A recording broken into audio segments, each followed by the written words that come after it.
seputar info kembali hadir di sela-sela aktivitas Anda. Bersama saya, Yati Muhayati, yang akan memberikan berita-berita terbaru dan teraktual.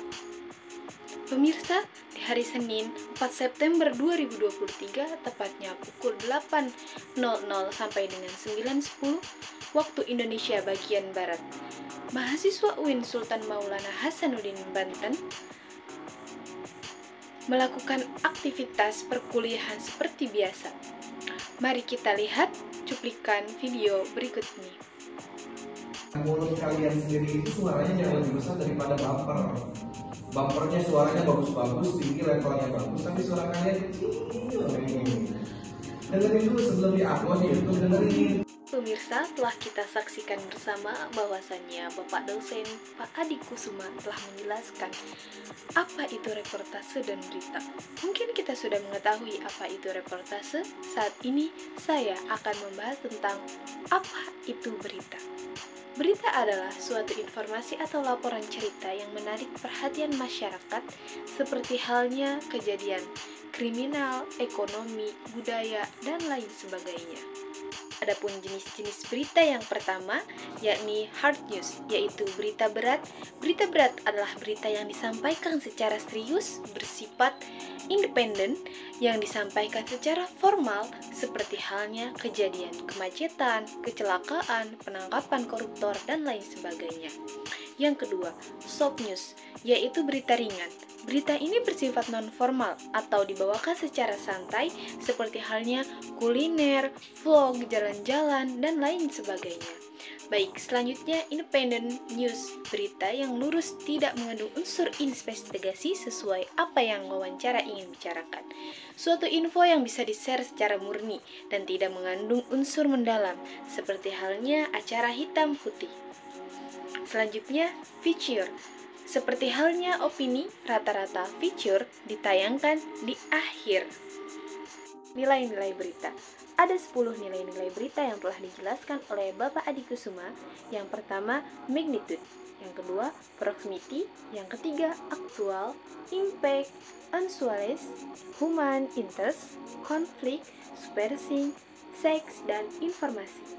Selanjutnya, ada pun syarat-syarat berita, yaitu berita itu harus bersifat aktual, faktual, menarik, seimbang, dan yang paling penting, berita itu harus penting.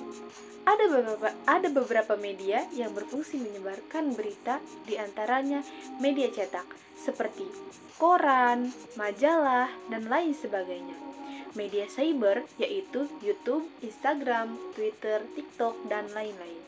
Dan satu lagi media elektronik, yaitu seperti TV dan radio. Nah, selanjutnya saya akan menjelaskan terkait tentang isu, fakta, dan riset. Apa sih itu isu? Isu adalah suatu masalah yang belum terpecahkan dan siap diambil keputusannya. Selanjutnya, fakta. Fakta adalah kebenaran atau suatu hasil objektif, real, nyata, dan dapat diverifikasi. Selanjutnya, riset. Riset adalah hasil bukti seperti dokumentasi, entah itu berbentuk foto ataupun video.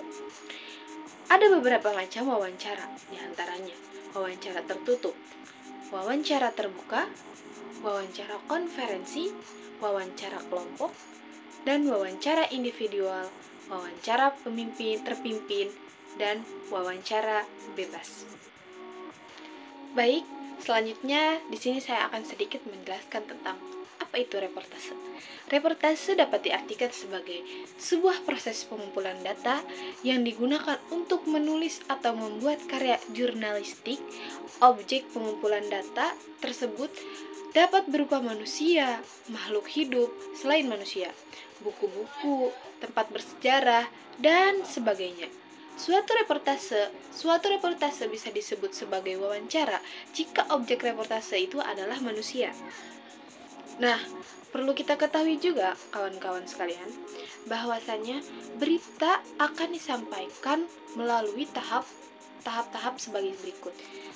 Yang pertama, kita melakukan reportase atau mencari data. Yang kedua, kita melaporkan.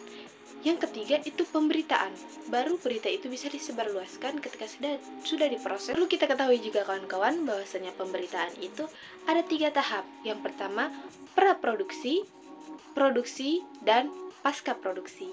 Mungkin hanya itu yang bisa saya sampaikan pada acara kali ini. Kurang dan lebihnya mohon maaf. Saya Yati Muhayati. Selamat pagi, sampai jumpa kembali.